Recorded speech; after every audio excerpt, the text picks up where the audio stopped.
At the Father's Day dinner, my cousin smirked. We drained your account. Call it a group gift. Then my brother added, you always say family comes first, so we came first. I smiled, canceled every payment in their names, and left the table quietly. 10 minutes later, the doorbell rang and everything changed. You always did act like the wallet of the family, my cousin Josh said, clinking his glass and flashing the kind of smirk you usually reserve for someone you're about to humiliate on purpose. I didn't say anything. I was too stunned by the way everyone else at the table laughed. You're kidding, I said, forcing a chuckle. Right? That's when my brother Dylan leaned back in his chair, napkin still tucked into his collar like a bib, and said, you always say family comes first. So we came first. Simple math. I looked around the table. No one looked shocked. Not my mother, who kept sipping her wine like this was a normal Thursday. Not my father, who had just raised his glass a minute ago and toasted to strong family ties. Not even Aunt Monica, who once cried over an overdraft fee and now blinked at me with a shrug. They all knew. I'd paid for the dinner, like I always did, booked the private room at Ridge and Maple, ordered the wines they liked, prepaid for dessert. Father's Day was always hard, but I still showed up, still tried. But this was something else. You drained my account, I said quietly. As in, actually emptied it? Josh sipped his drink, as ever. Group gift. Think of it as reallocating family funds.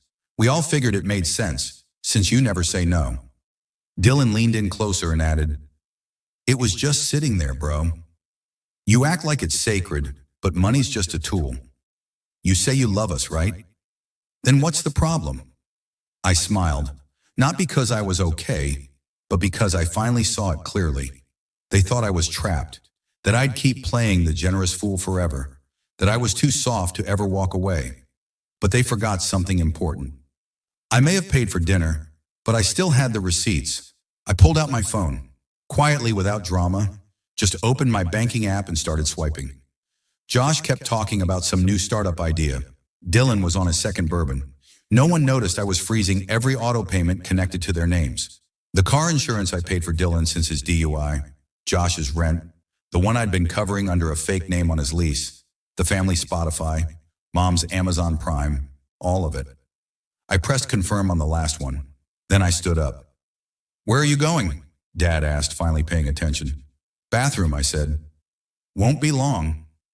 But I didn't head for the bathroom. I walked straight out the restaurant door into the summer dusk. 10 minutes later, the doorbell rang, and everything changed. The first text came before I even reached the parking lot. Dylan, what did you do? Then another. Mom, sweetheart, can you please come back? There's been a misunderstanding. And then one that made me stop walking. Josh, bro, it was a joke. Come on, a joke. They thought draining my account, mocking me in front of a room full of extended family, and raising a toast to my humiliation was a joke. Let's rewind. It didn't start at dinner. It started long before. Years before, I was the fixer, the one they called when the electric bill was overdue, when Josh's credit card got declined, when Dylan's license got suspended, and he needed an Uber account just for a few weeks. They didn't ask. They assumed. Like the time Mom texted, "Hey, honey, we put you down as co-signer for Dylan's loan. Just a formality. No need to worry." No, can we? No, would you mind? Or when Dad broke his foot and somehow it became my job to pay the mortgage for 3 months straight. You don't want us to lose the house, do you? They never forgot to send that kind of message. Then came the group chat incident. 6 months ago, Josh screenshotted my dating profile and dropped it in the family group with the caption, "Our local bank account trying to find love." It got 23 laughing reactions. Even Aunt Monica added, "He's such a sweet boy, always helping. Hope someone sees his heart under all that desperation." No one defended me, not even Mom. When I confronted her later, she just said, "They're just teasing. That's what families do. It's love, just not gentle." The money started disappearing slowly. At first, I thought I was just spending too much food, bills, the usual. But then I started noticing transfers I didn't make. A Venmo charge titled wedding deposit. But I wasn't dating anyone. A $900 Apple Pay withdrawal I couldn't trace. Turns out Dylan had been using an old connected device when I forgot to deauthorize. When I brought it up, he laughed. You're acting like you're broke, he said. You make, what, 6 figures? Don't pretend it hurts you. Then came Dad.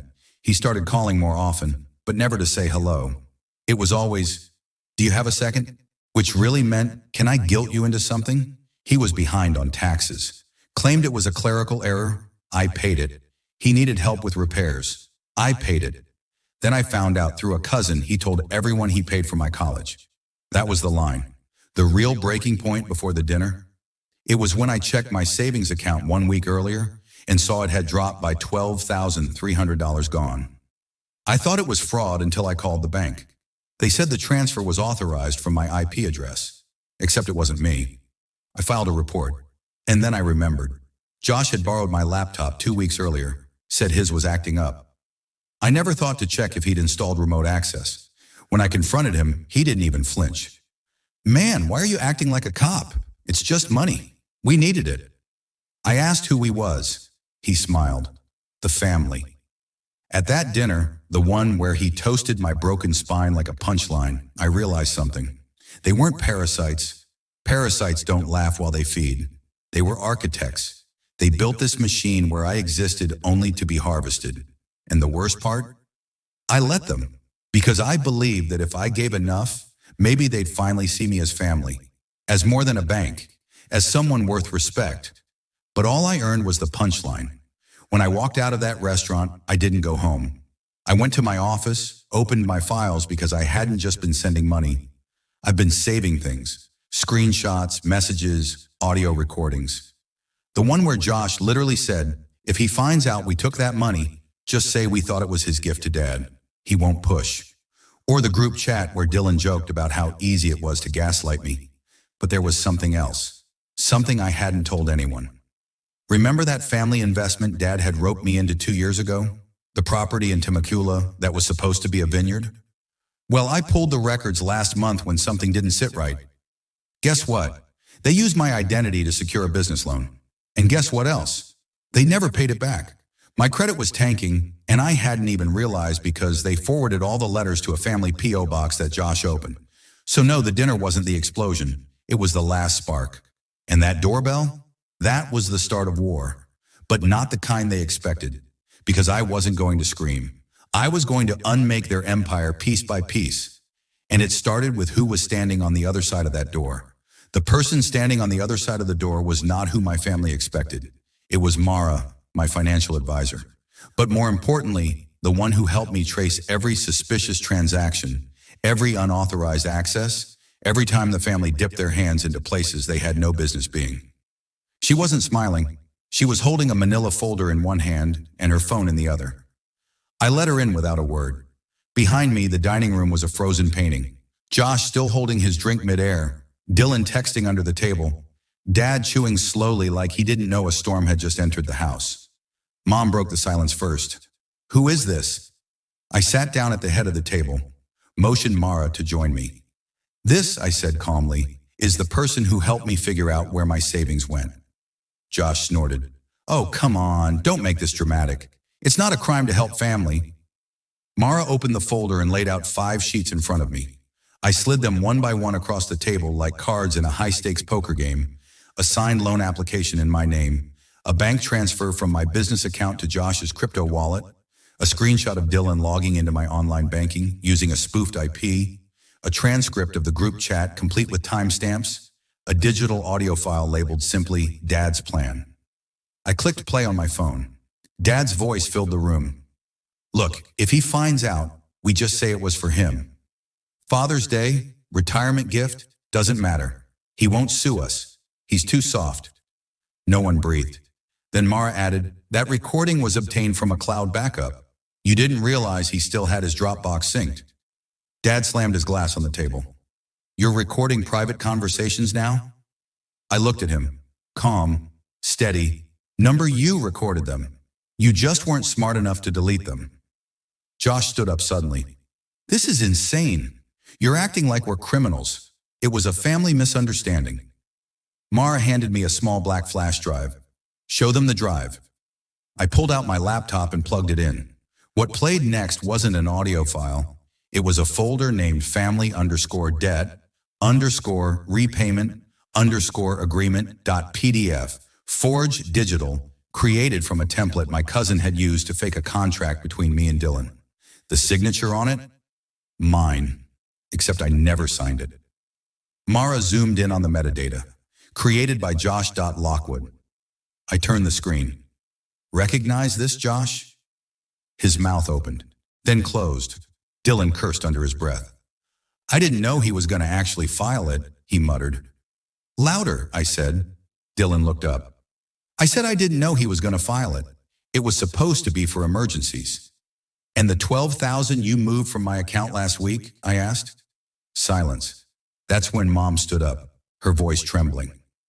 You're tearing this family apart over some money? I laughed. That kind of laugh that sounds more like a sob snapping in half. No, Mom, you did.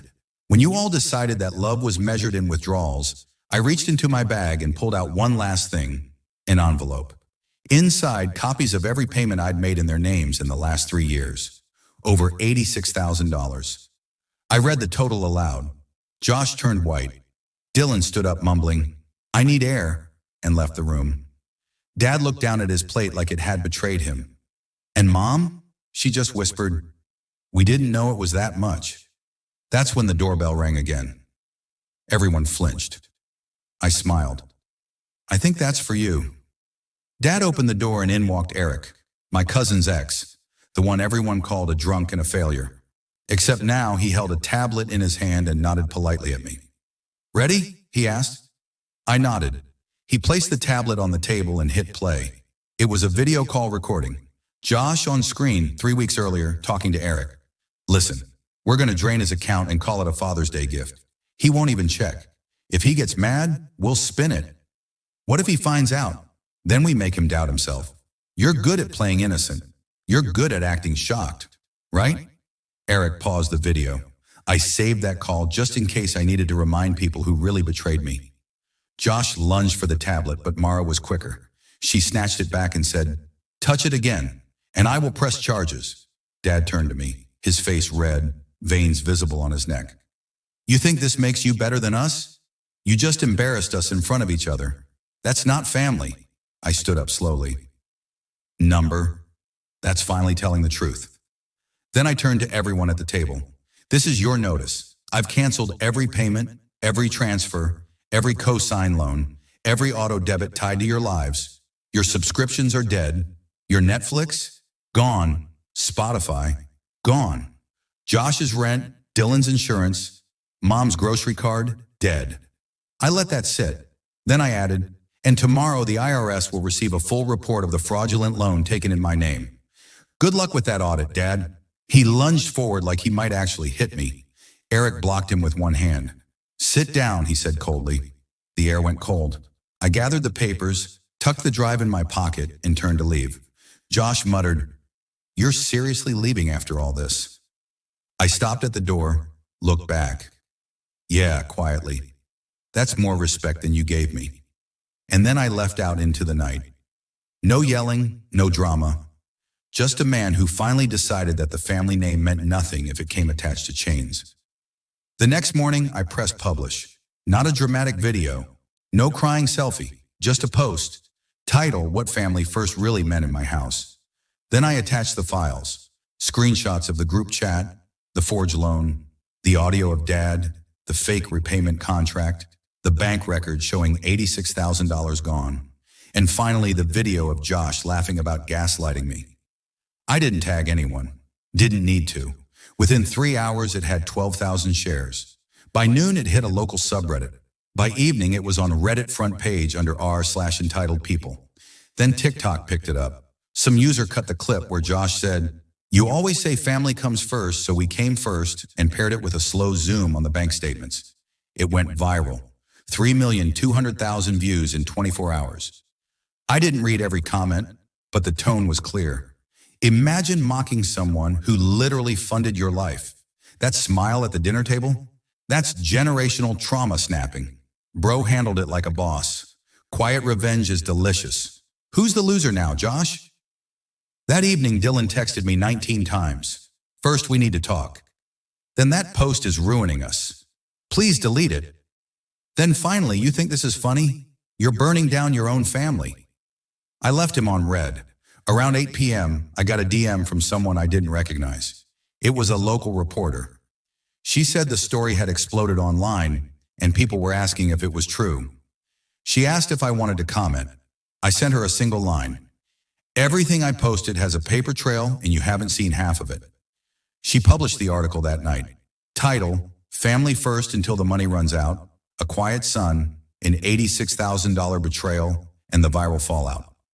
The article blew up. Then came the reactions. Mom posted a long Facebook message the next morning. We may not be perfect, but we are still family. The internet shouldn't be a place to destroy the people you love. Forgiveness matters. The comments didn't go how she expected.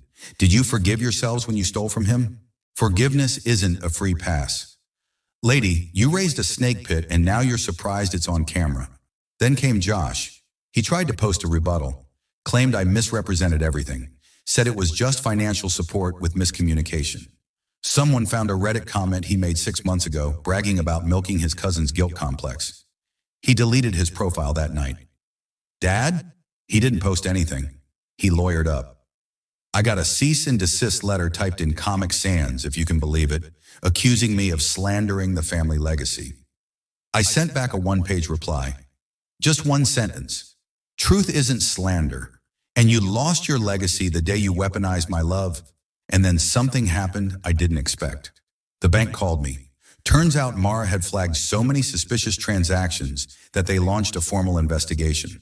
Josh's fake contract, Dylan's spoofed access, the Temecula Vineyard loan. All of it was under review. They froze 3 family accounts pending verification. Then the IRS called. The loan in my name?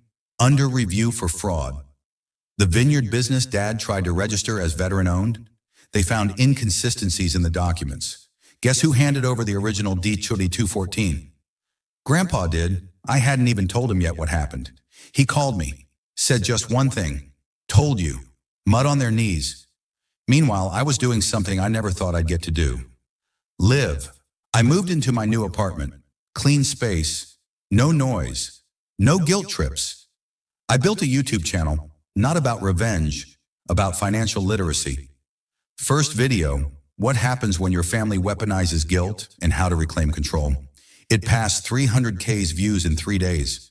People started messaging me, strangers, thanking me, saying I gave them courage to cut ties, to say no, to stop bleeding for people who only bring knives.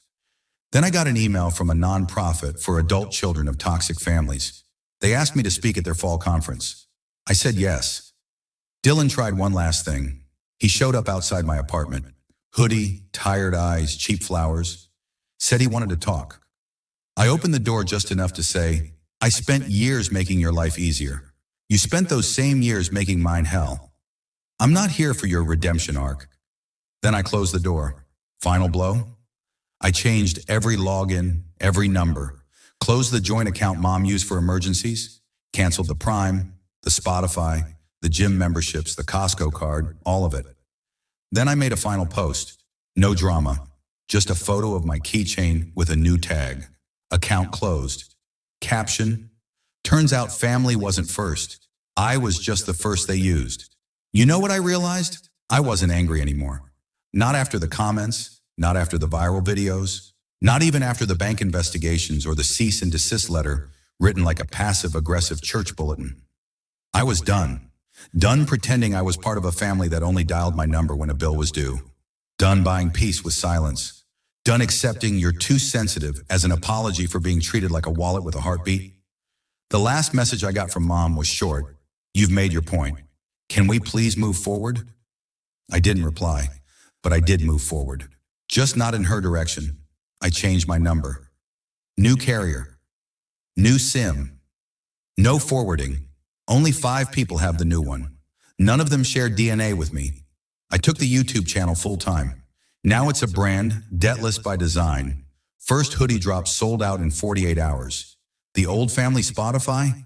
I replaced it with my own. First playlist title. Songs to cut toxic ties to. Cover image? A screenshot of Dylan's We Need to Talk text. But my favorite part? The new storefront. You see, I took a portion of what I recovered, not much, just enough, and partnered with a local mental health nonprofit. We opened a small co-working cafe for survivors of toxic homes of guilt-raised children who became adults with boundaries.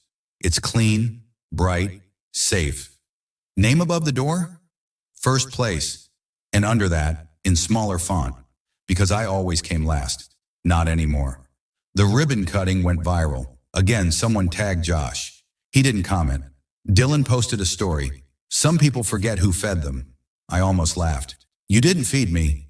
I paid for dinner. I paid for dessert. I even paid the tip and got spit in return. But now I eat at peace. I live without sirens in my chest. I sleep without wondering who's going to message me at 2 a.m., asking for a quick $400, or reminding me of how much we did for you growing up. Let me say it loud. I am not a villain for choosing peace. I am not cruel for refusing to bankroll my own abuse. And most of all, I am not your redemption story. This story is about setting boundaries, not revenge. This isn't the part where I forgive you and we all hug. This is the part where I thrive without you. This is the part where I say you lost access to me. Not because I'm cold, but because I finally understand my worth.